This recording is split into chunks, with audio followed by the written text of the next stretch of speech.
Assalamualaikum warahmatullahi wabarakatuh. Perkenalkan, nama saya Najih Sabina Kasani dengan NIM 4112321008.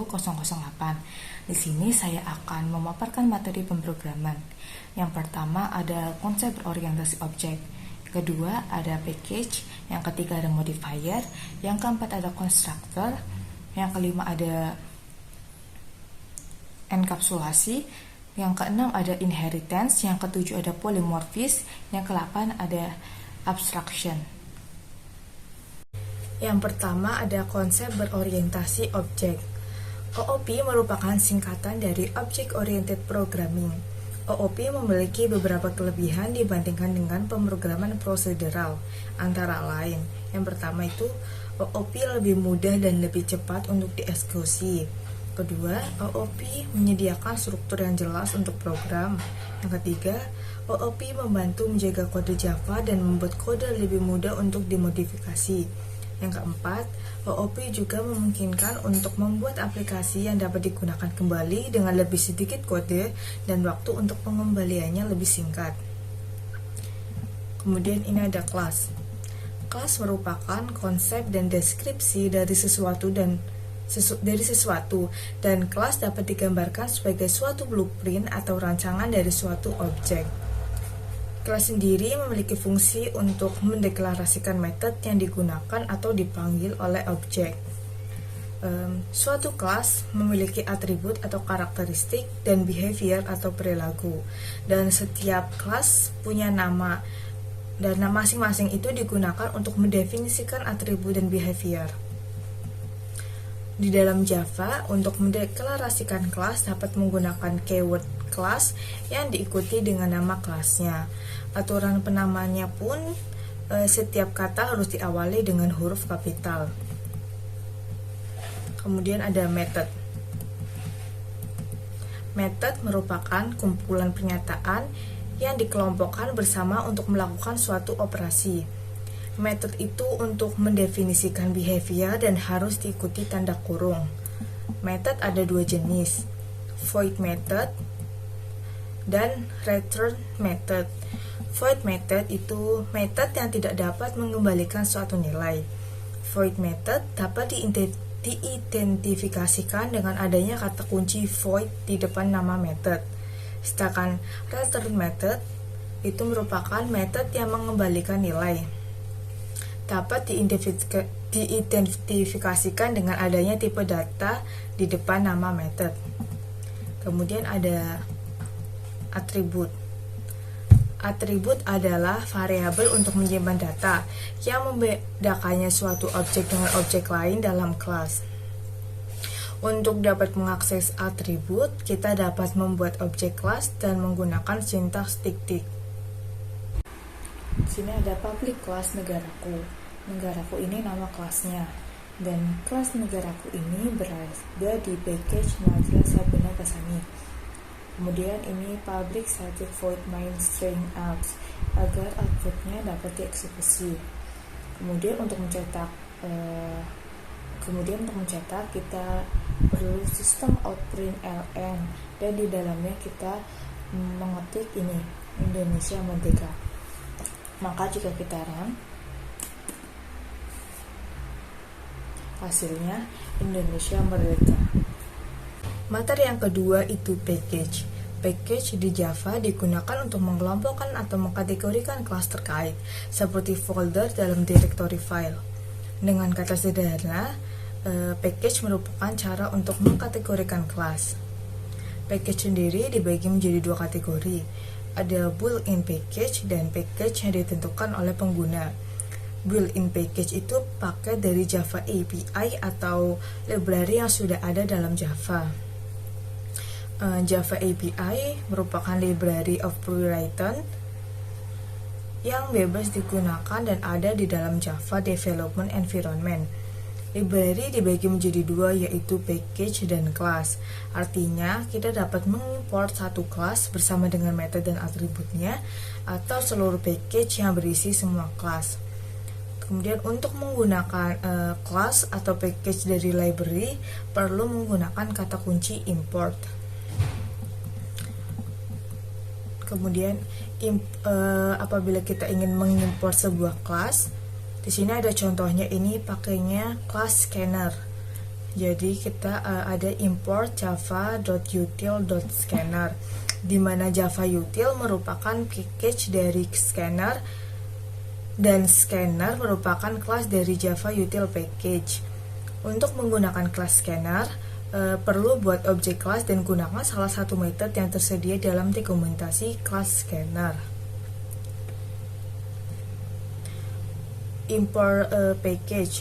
Untuk membuat package sendiri, kita perlu memahami bahwa Java menggunakan direktori sistem file untuk menyimpannya, sama seperti folder di komputer. Ini ada package Najla Sabina Kasani dengan nama kelasnya perkalian. Kemudian ini di atasnya ada import Java util scanner. Ini untuk membaca input lewat keyboard. Kemudian ini ada public static void main string args. Ini tuh untuk output agar dapat eksekusi. Kemudian bawahnya ada integer bil1, bil2, bil3, sum. Bil1, bil2, bil3, sum ini menggunakan tipe data integer. Kemudian kita membuat objek dari kelas scanner. Scanner user input sama dengan new scanner system.in, di mana user input ini merupakan objek dari kelas scanner. Kemudian ini sistem out print cetak. Kita akan mencetak masukan bilangan pertama dengan menggunakan sistem out print. Kemudian ini di bawahnya ada bil1 sama dengan user input next integer. Kita di sini memanggil method next integer ini metodenya. Nah, next integer ini untuk membaca input keyboard berupa integer atau bilangan bulat. Karena tadi bil1, bil2, bil3 dan sum menggunakan tipe data integer, jadi di sini kita juga menggunakan tipe datanya integer. Sama yang ke bil2, bil3 juga sama. Kemudian sum sama dengan bil1 kali bil2 kali bil3. Kemudian kita akan mencetak hasil perkalian titik 2. Akan di run.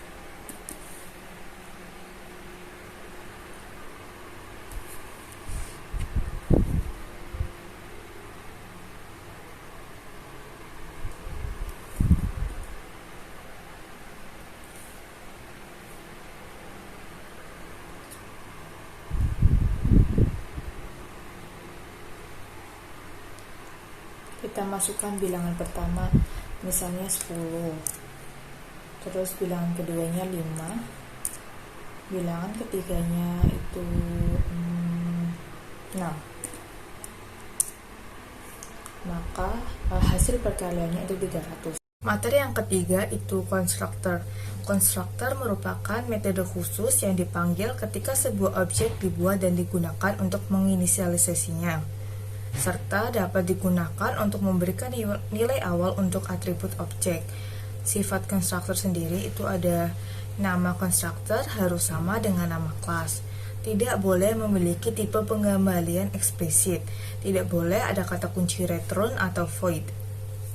Kemudian ini ada jenis konstruktor di Java. Yang pertama ada konstruktor default dan yang kedua ada konstruktor berparameter.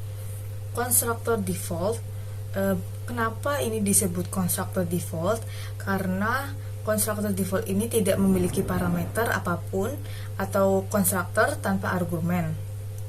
Konstruktor default digunakan untuk memberikan nilai default ke objek seperti 0, null, dan lain-lain tergantung jenisnya.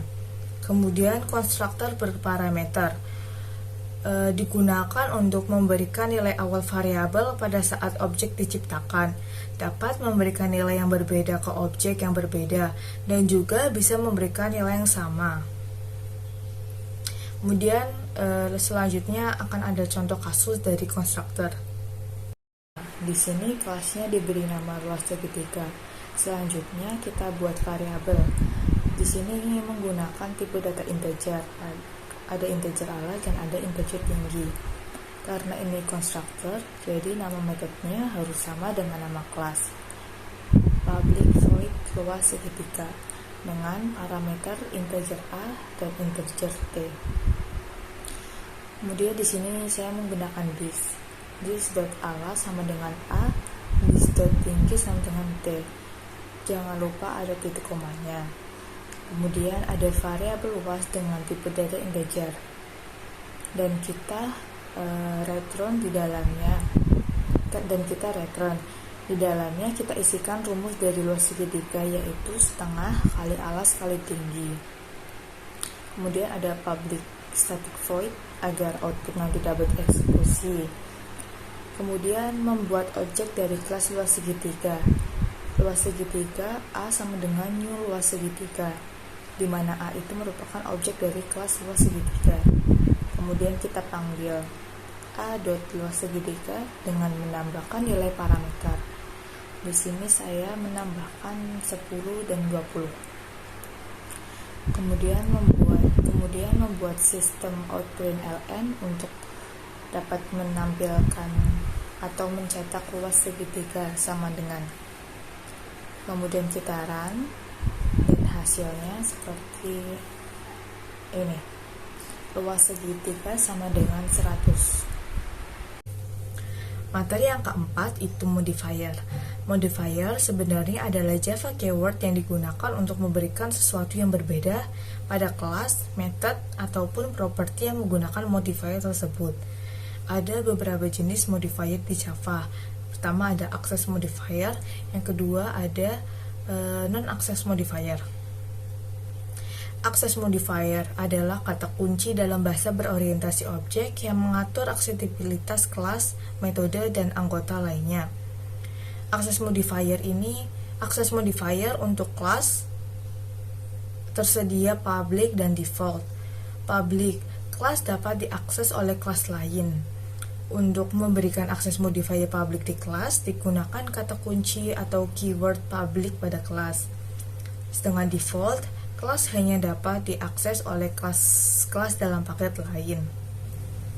Kemudian akses modifier untuk method.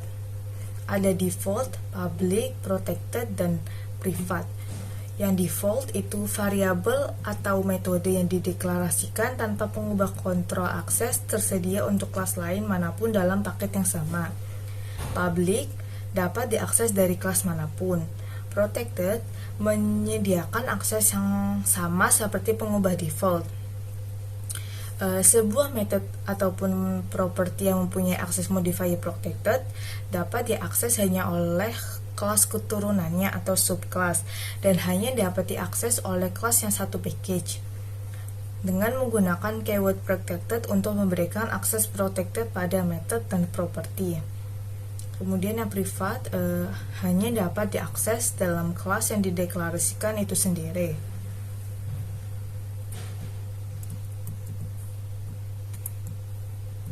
Kemudian ada non-access modifier. Non-access modifier ini tidak mengontrol level tetapi menyediakan fungsionalitasnya lain. Modifier jenis ini tidak perlu dituliskan di method atau variabel atau kelas. Karena jika kita menggunakan modifier jenis ini, variabel atau method dapat diakses dari kelas lain, asalkan masih dalam satu package yang sama. Non-access modifier untuk kelas ada final sama abstract. Final, kelas tidak dapat diwarisi oleh kelas lain. Yang abstrak, kelas tidak dapat digunakan untuk membuat objek. Untuk mengakses kelas abstrak, kelas harus diwarisi dari kelas lain dulu. Kemudian ini ada non-access modifier untuk atribut dan method. Yang pertama ada final. Memberikan spesifikasi bahwa variabel memiliki nilai konstan yang sama atau metode yang tidak dapat di-overriden dalam subclass. Static memberikan spesifikasi bahwa atribut atau metode yang sama untuk semua objek dari kelas tertentu. Abstrak, method yang tidak memiliki tubuh dan hanya dapat digunakan pada kelas abstrak. Transient, atribut maupun method yang dilewati ketika dilakukan proses serialis. Sinkronis, method yang hanya dapat diakses oleh satu thread dalam waktu yang sama. Sedangkan volatil, nilai dari atribut tidak dilakukan caching dan hanya dibaca pada memori utama.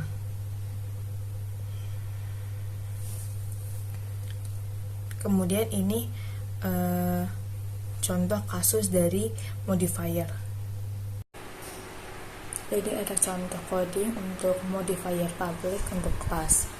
Terus ini ada import modifier agar dapat mengakses seluruh metode yang ada di kelas.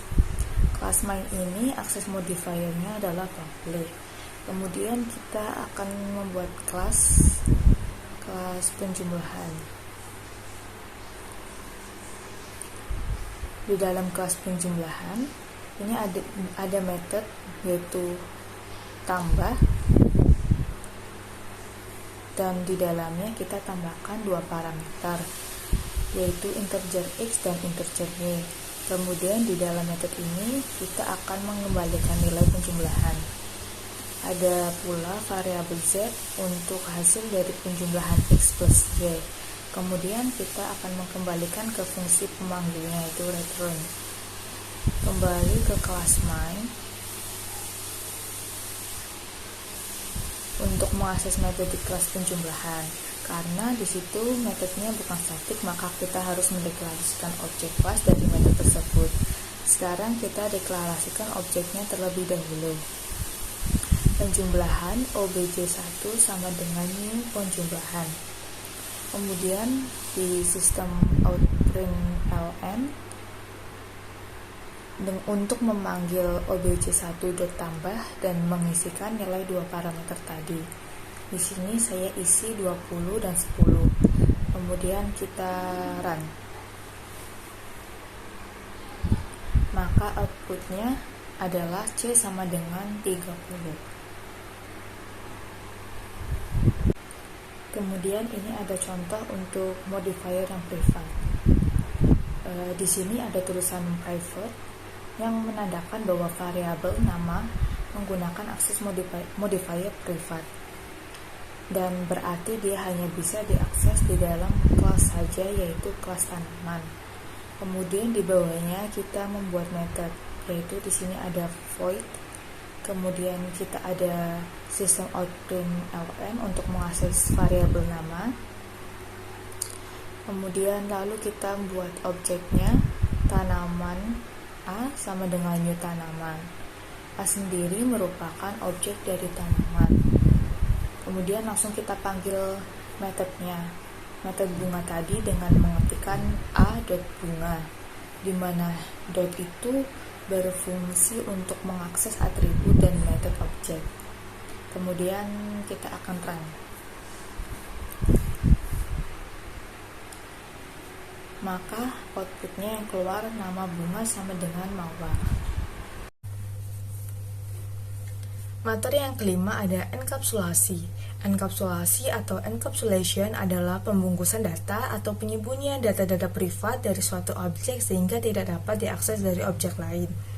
Dalam enkapsulasi, variabel kelas akan disembunyikan dari kelas lain dan hanya dapat diakses melalui metode mereka kelas saat ini.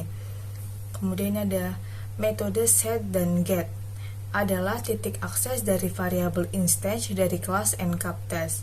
Biasanya metode ini disebut sebagai getter dan setter. Metode set dan get berfungsi untuk melindungi data kita secara efektif, terutama saat membuat kelas.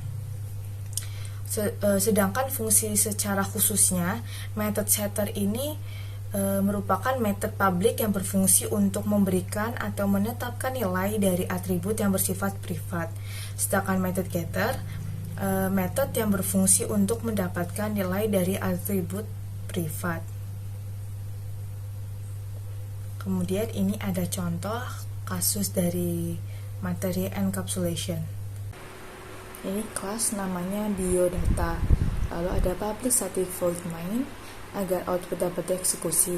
Kemudian di bawahnya dibuat private string nama, private string usia, dan private string jenis kelamin. Jangan lupa untuk diberi tanda titik koma agar tidak error. Setelah itu, kita buat public void set nama dalam kurung string new nama. Kemudian kita buka kurung awal. Nah, Di sini kita buat nama sama dengan new nama, begitu juga dengan yang lain. Itu usia sama dengan new usia, jenis kelamin sama dengan new jenis kelamin. Kemudian kita buat public string get nama dan return nama agar dapat mengembalikan nilai yang tersimpan di dalam variabel nama. Kita lakukan juga ke yang usia dan jenis kelamin. Setelah itu selesai, kita lanjut untuk ke kelas yang baru. Di sini kelas barunya saya beri nama identitas, sama kemudian ada public static void main string agar output dapat dieksekusi. Kemudian kita buat objek. Di sini diberi nama A. A ini merupakan objek dari biodata. Kemudian langsung kita panggil method nama tadi dengan mengetikkan a.setNama, di mana itu berfungsi untuk mengakses atribut dan metode objek, dan di dalamnya kita ketikkan ini Makli. Kita buat lagi a.set usia, kemudian kita isikan dengan 23 tahun, lalu a.set jenis kelamin dan kita isikan laki-laki. Kemudian untuk menampilkan nama, usia, jenis kelamin, kita perlu membuat sistem outprint ln. Sistem outprint ln nama plus a.get nama, sistem outprint ln usia plus a.get usia, dan yang terakhir sistem outprint ln jenis kelamin plus a.get jenis kelamin. Kemudian kita akan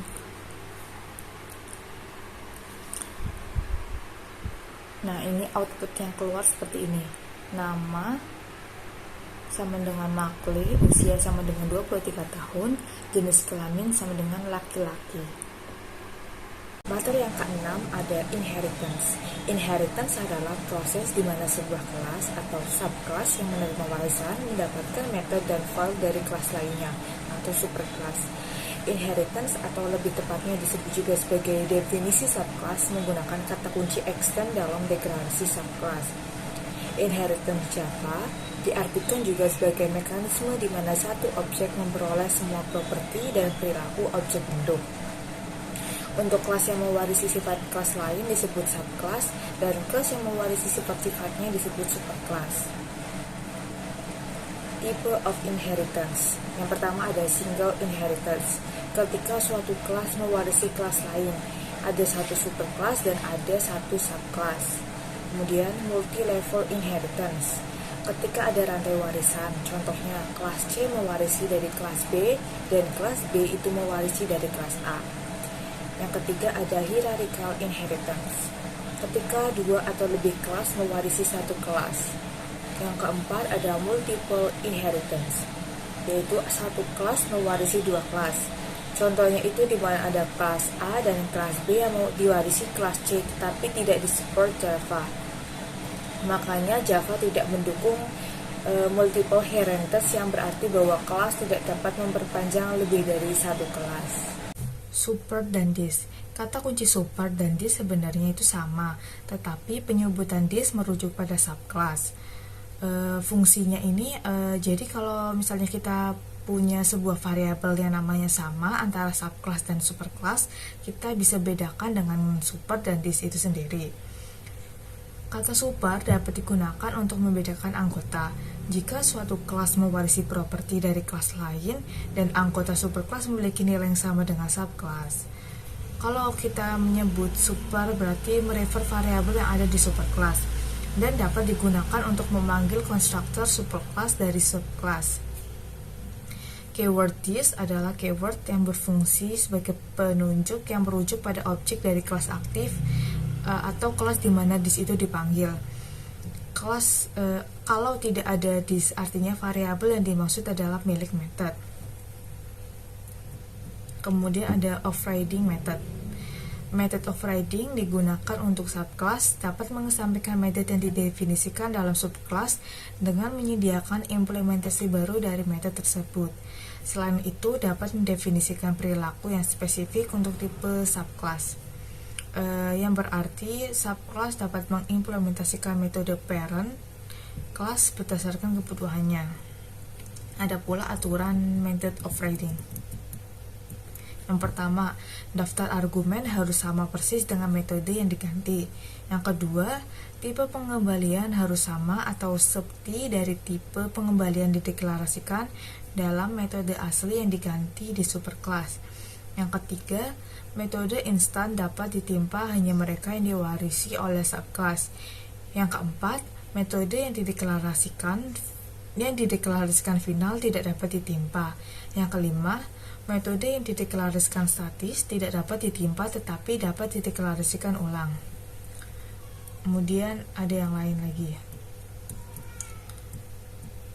Lanjut, metode final dan kelas final. Final adalah keyword pada Java yang digunakan untuk membatasi beberapa fungsi. Dapat dideklarasikan dengan variabel, method, dan kelas pada bahasa pemrograman Java. Final dapat digunakan apabila kelas kita tidak ingin mengubah method. Final pada kelas dapat mencegahnya untuk diwariskan atau inheritance, dan akan mengubah seluruh method di dalam kelas menjadi final. Ketika ada kata final dalam sebuah kelas, maka artinya kelas tersebut tidak dapat diwariskan ke kelas lain. Kemudian untuk membuat final kelas, kita perlu menambahkan kata final sebelum nama kelas. Seperti ini. Final, kelas, nama kelas. Kemudian final pada method. Final pada method ini dapat mencegah untuk override. Artinya, jika kita menggunakan metode subclass, itu tidak akan bisa mengubah method. Untuk membuat final method, kita perlu menambahkan kata final sebelum keyword hak akses. Ini, final, public, function nama method. Kemudian ini ada contoh kasus dari materi inheritance. Di sini saya memiliki kelas dengan nama kuliah. Kemudian di dalam kelas kuliah ini terdapat metode kampus, void kampus, dan main method, static void main. Dan ada kelas lain yaitu kelas kuliah 1, extend kuliah, yang berarti kuliah 1 ini merupakan keturunan dari kelas kuliah. Karena ini pewarisan, jadi kuliah 1 ini memiliki pewarisan sifat dari kuliah. Kemudian di sini kita deklarasikan kuliah 1 dan kita beri objek pada kuliah 1. Objeknya itu ini A. Dan kuliah memiliki metode yaitu kampus. Sehingga ketika kita akses kuliah 1, kuliah pun metodenya bisa kita akses. Kemudian kita panggil a.campus dengan kita isikan UNES, dan a.lokasi kita isikan Semarang. Kemudian kita run. Outputnya nama sama dengan UNES, lokasi sama dengan Semarang. Materi yang ketujuh ada polimorfisme.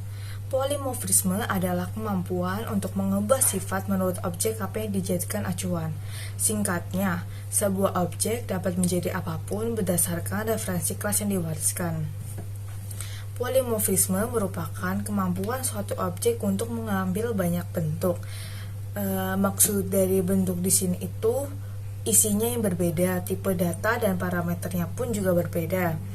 Penggunaan polimorfisme yang paling umum di OOP terjadi ketika referensi kelas induk digunakan untuk merujuk ke objek kelas anak. Polimorfisme pada Java memiliki dua macam, yaitu polimorfisme statis dan polimorfisme dinamis. Polimorfisme statis menggunakan metode overloading.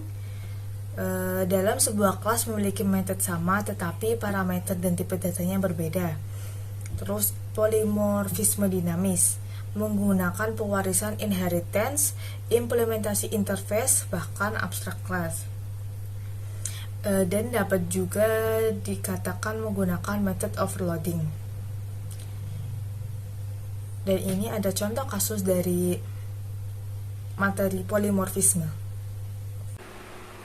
Ini ada kelas sayur dengan parameter rasa. Kemudian saya punya kelas tomat yang merupakan extend dari sayur.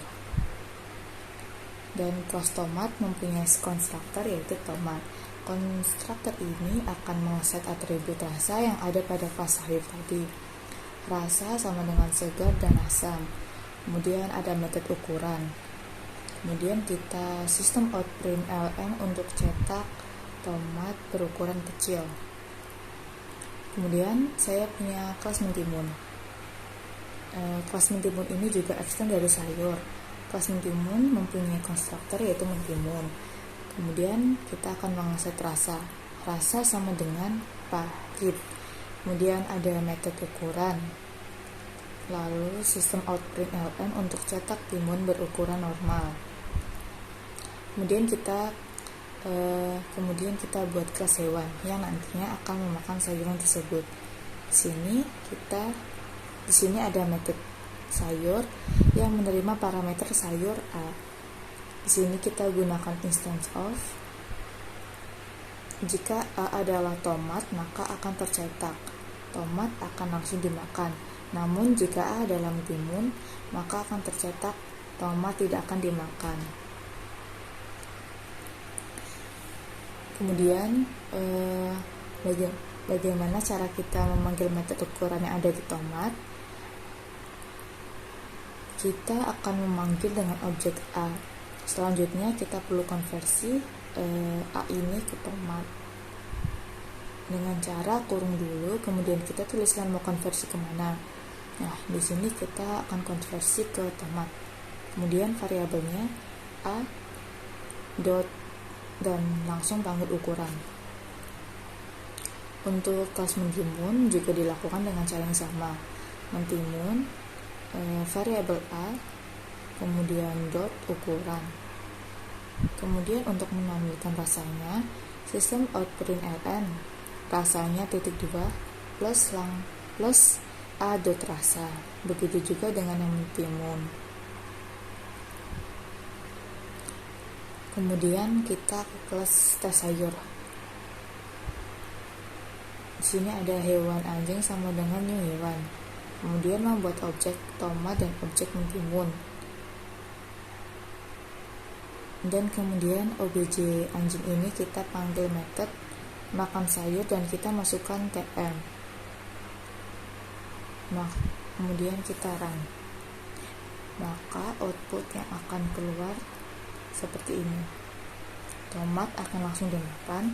Tomat berukuran kecil, rasanya (2) segar dan asam. Materi yang terakhir ada abstraction. Abstraction adalah proses menyembunyikan detail implementasi dari pengguna, hanya fungsionalitas yang akan diberikan kepada pengguna.